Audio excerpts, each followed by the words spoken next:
পাঠিয়েছেন। বিসমিল্লাহির রহমানির রহিম আমি যখন শিখলাম, আউযুবিল্লাহ শিখলাম এই মানুষগুলির হাতে। এই মানুষগুলি আমাকে শিখেছেন মৃত্যুর পরে মান রব্বুকা মান হাজা, মান রব্বুকা মান দীনুকা মান হাজাল্লাযী ফিহি। এই মানুষটা শিখিয়েছে আমার মৃত্যুর পরে যখন কবর রাখবেন, মিনহা খালাকনাকুম ওয়া ফিহা নুইদুকুম ওয়া মিনহা নুখরিজুকুম তারাতান উখরা। আল্লাহ মাটি থেকে তিনি এসেছেন, এই মাটিতে আবার তাকে রেখে গেলাম। সেই মানুষগুলিকে একটা জিনিস আমি দেখেছি, কোন স্পিকার এভাবে কান ধরায় এই মানুষগুলিকে যখন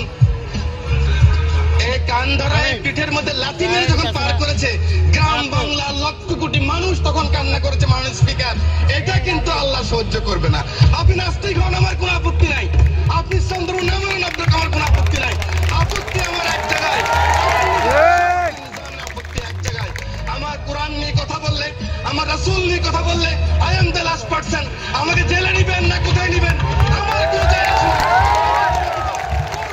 মাননীয় স্পিকার, আমি সংসদে বলেছিলাম না মাননীয় প্রধানমন্ত্রী, আপনি আমাকে জেলে নেন না কোথায় নেন আমার কিছু যায় আসে না।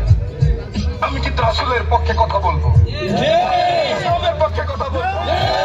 আজকেও আমি বলতে চাই, প্রশাসন ইচ্ছা করলে এখন আমাকে নিয়ে যেতে পারে। I am the last person. ফাঁসির কাজটাও গেলে আমি বলবো আমি বাংলাদেশ জাতীয়তাবাদ ভালোবাসি। আমি খালেদা জিয়াকে ভালোবাসি, আমি বলবো আমি তারেক রহমানকে ভালোবাসি। আমি বলবো আমার রামগতি কমলনগরের খেটে খাওয়া মানুষ, ছাত্র, শিক্ষক, বুদ্ধিজীবী, আলেম, ওলামা, রিকশাওয়ালা, কৃষক, আমি ওদেরকে ভালোবাসি।